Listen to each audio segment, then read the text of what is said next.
Et voilà. Allez, peut-être un petit deuxième coup de cœur.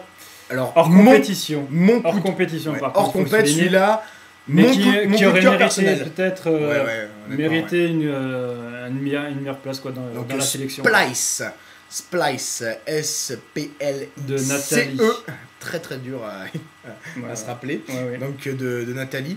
C'est le nom de famille, c'est pas le prénom. Oui. Voilà, cherchez pas, c'est un mec d'ailleurs. Réalisateur de Cube. Oui, réalisateur de Cube, entre voilà, guillemets. voilà. Pour remettre un peu les choses au clair. Hein, pour ceux qui savent pas. Hein. Voilà, donc mon coup de cœur personnel. Honnêtement, Splice, mon coup de cœur. Bon, moi j'ai deux coups de cœur, j'ai deux films ex-aequo en coup de cœur. Mais Splice en fait partie. Donc Splice, une histoire de très Frankenstein, de monstre, très Frankenstein, voilà. Une histoire de monstre, donc des scientifiques très attachants d'ailleurs, scientifiques un peu geeks, un peu qui ont nommé très sympa, oui, très, mais très sympathique. C'est un bon casting, c'est Brody et puis. Je sais pas si t'as remarqué, mais celle qui joue comment elle s'appelle ? Bah oui, c'est Sarah Paulet, oui. Donc, qui joue dans l'armée des morts. Qui joue dans l'armée des morts, hein, la blonde sculpturale dans l'armée des morts. Voilà.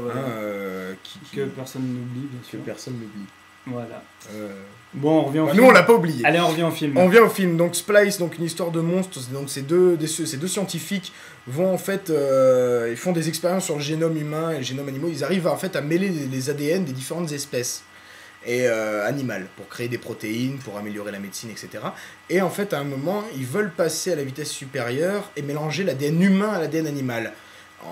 Alors au début ils sont pas trop chauds, hein, voilà, ils se disputent beaucoup pour savoir est-ce qu'on le mène à terme, parce qu'il faut un être viable finalement, est-ce qu'on le mène à terme, et finalement bon, ils le gardent, et cette créature en fait qu'ils nomment Dren. Dren, ouais. En fait, oui, puisque c'est Nerd à l'envers. Voilà, Nerd à l'envers. Parce qu'en fait leur laboratoire s'appelle le laboratoire des Nerds, donc je sais, c'est nucléique, machin, recherche et développement. Enfin, on s'en fout. Petite référence, petit clin d'œil très sympathique. Et Dren, donc en fait c'est une créature donc jouée d'ailleurs par l'actrice dont j'ai complètement oublié le nom, oui, qui est assez fabuleuse, très jolie, peut-être très jolie. On l'a vu d'ailleurs sur scène avec une petite robe en cuir moulante qui personnellement m'a laissé pantois. J'aime beaucoup ce mot pantois. Oui, pantois. Soit pantois, oui. Soit pantois. Soit pantois. Oui, donc cette créature en fait vieillit beaucoup plus vite. Hein.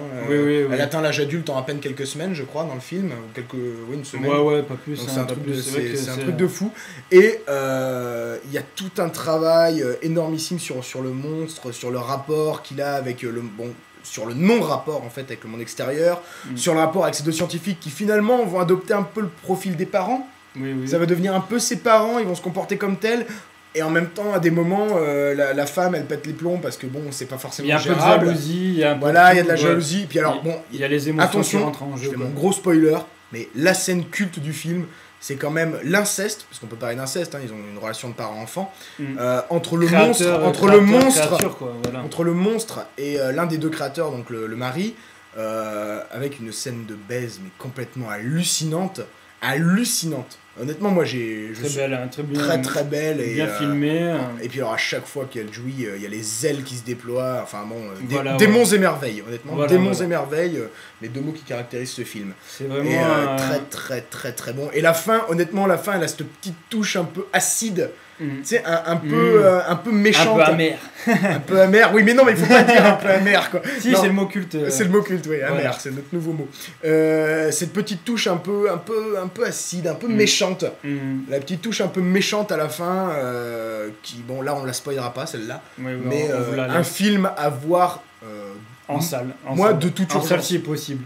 En salle et de toute urgence. Moi, c'est mon coup de cœur personnellement. On espère que Gaumont va pas nous le sortir en DVD ou dans une sélection limitée, quoi, parce que franchement, ce serait vraiment dommage, quoi. Moi, honnêtement, j'espère qu'ils vont sortir un collector. Ah oui. Parce que moi, tout le monde, un putain de film, quoi. Voilà, puis on a oublié de dire qu'il y a Guillermo del Toro qui est crédité aussi. Oui, je sais plus, en producteur exécutif. En exécutif, ouais. Voilà.